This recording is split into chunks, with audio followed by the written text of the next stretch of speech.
Bom dia. Que Deus abençoe muito o nosso dia. Abençoe essa quarta-feira, esse dia lindo que começa agora. Que nós possamos nesse momento receber uma direção de Deus para a nossa vida. Como todos os dias Ele tem nos abençoado aqui, nos edificado com um devocional que traz a palavra dEle, que nos ensina como viver em obediência.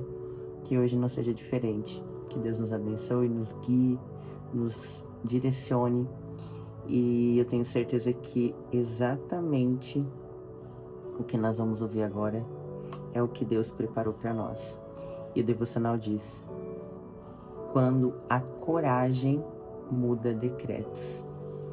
A gente vai falar sobre a história de Esther, uma história de coragem, de posicionamento, e que eu tenho certeza que vai ser luz para a nossa vida, para nós sermos como ela, nos posicionarmos como ela se posicionou.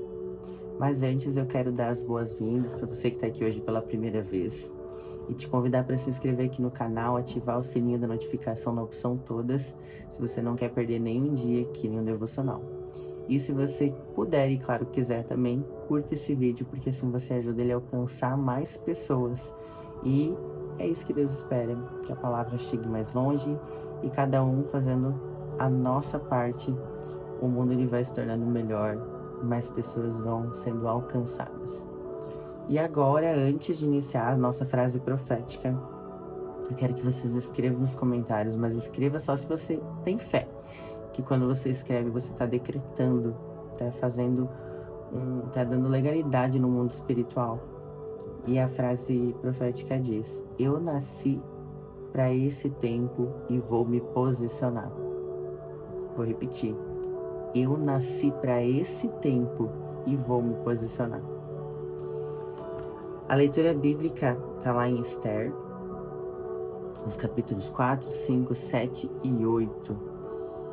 E uma frase que diz, e que a gente vai levar como norte: quem sabe se não foi para um tempo como esse que chegaste a este reino? Foi uma pergunta feita a Esther. Esther não começou a sua história no palácio. Antes do ouro, havia pó. Antes da coroa, havia luto. Órfã, criada pelo primo Mardoqueu, ela faz parte de um povo exilado numa terra que não era sua. O livro começa com a queda de uma rainha, Vasti, e com uma busca apressada de um rei vaidoso por outra que preencha o seu espaço. A vida parece conduzir Esther por circunstâncias que ela não escolheu.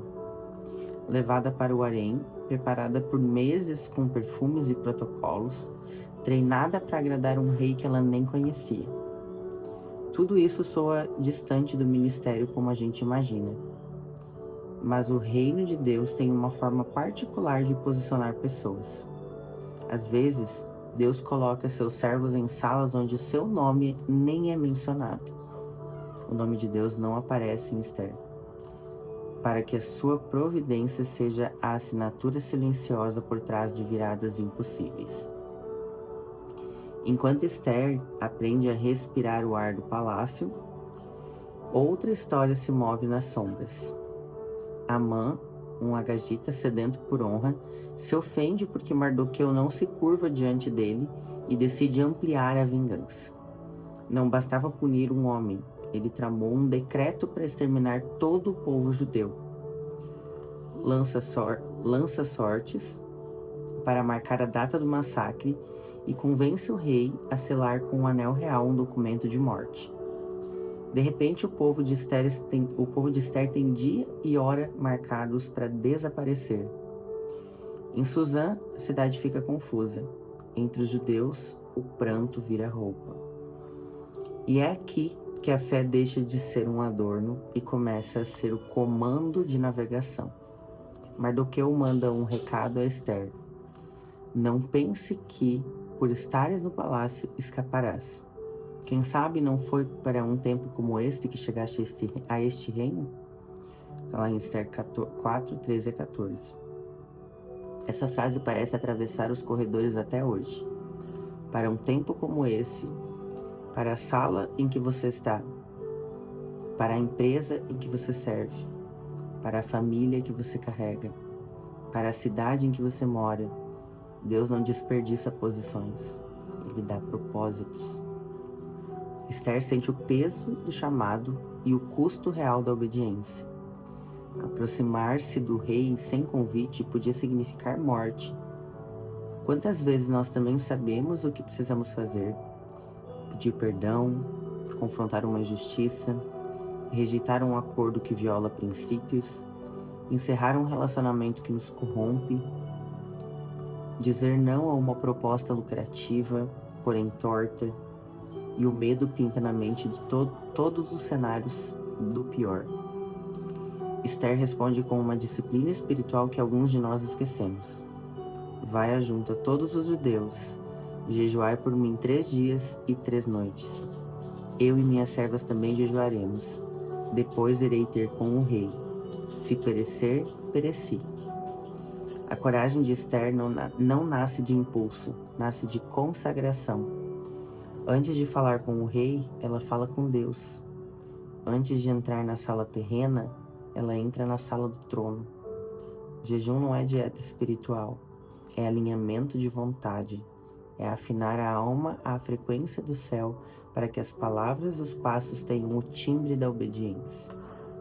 No 3º dia, Esther veste trajes reais. É um detalhe que carrega uma chave.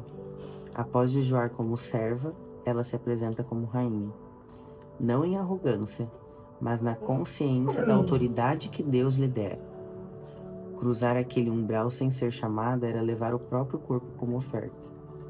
O rei estende o cetro de ouro. Favor, porta aberta.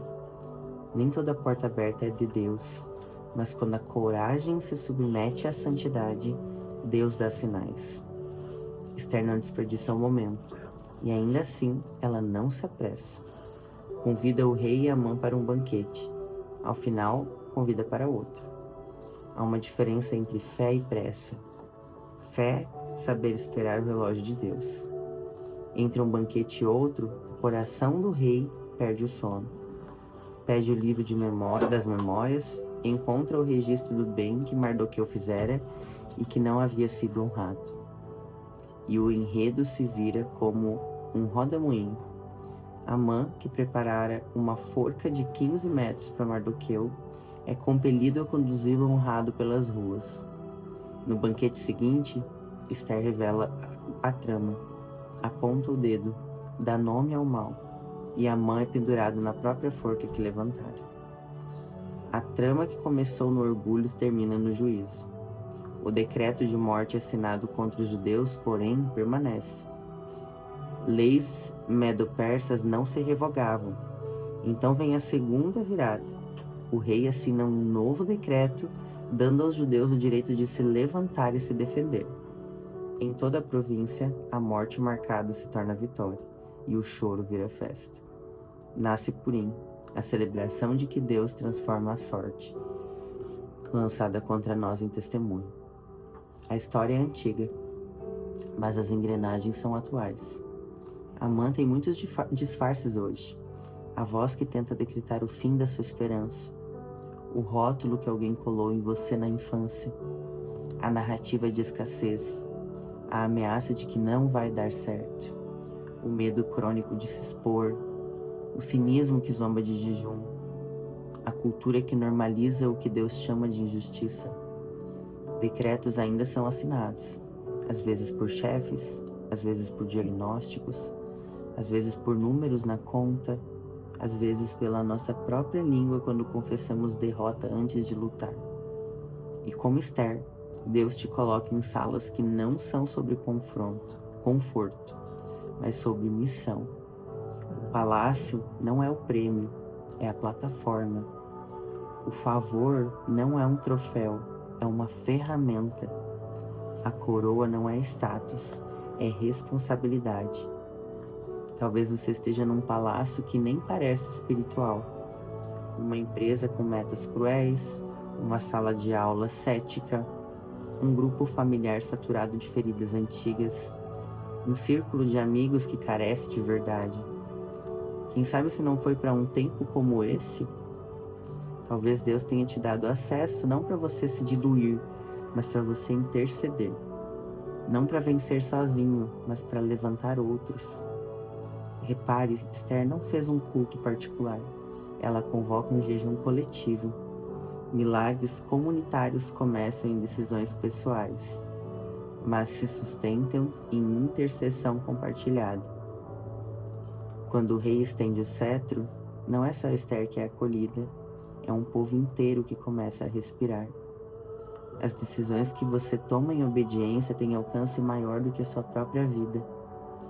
Uma mãe que decide interceder e jejuar pelos filhos, um líder que decide dizer não a um contrato sujo, um jovem que decide guardar pureza num ambiente que ri da santidade, um empreendedor que decide ser justo com quem trabalha com ele, um pastor que decide tratar feridas antigas com verdade e graça, uma Esther que decide expor a trama. Cada sim tem o poder de editar histórias. No fim, Purim se firma como memória. Dias marcados para lamento viram dias marcados para dança. Cartas de morte se tornam cartas de vida. Forças erguidas viram monumentos à justiça de Deus. O livro que não cita o nome de Deus exibe o dedo de Deus em cada vírgula. Essa é a teologia de Esther. Providência. Deus está no texto quando parece que ele não está. Deus está na história quando você acha que ele não está.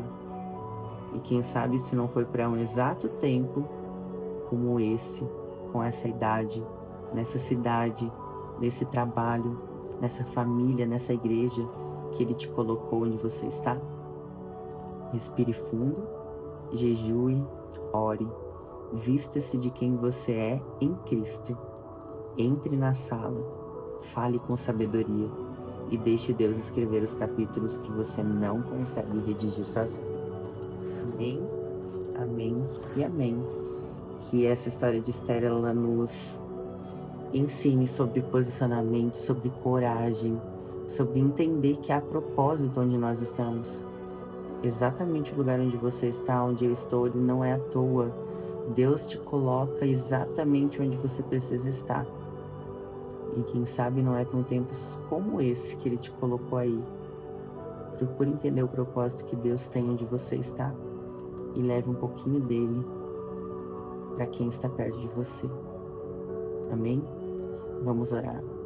Senhor nosso Deus e nosso amado e querido Pai, ó Senhor, nós te agradecemos porque a nossa vida não é governada por decretos de morte, Pai, mas pela Tua providência.